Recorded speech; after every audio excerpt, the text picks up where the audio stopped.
Those from Rockford-area private schools follow the news out of Madison with heavy hearts, but they say the tragedy highlights funding concerns. WYFR's Nathaniel Langley finds how community leaders want to protect students no matter where they learn.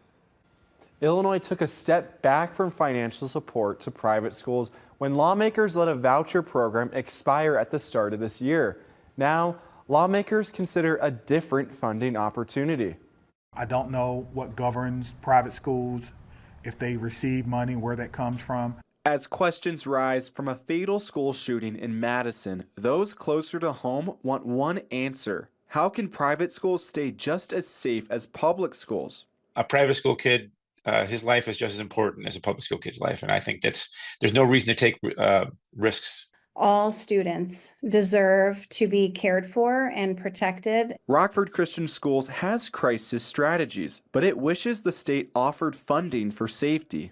Unfortunately, private schools don't receive a lot of the same funding. Rockford Public Schools will spend nearly $21 million on safety measures. That funding comes from tax dollars.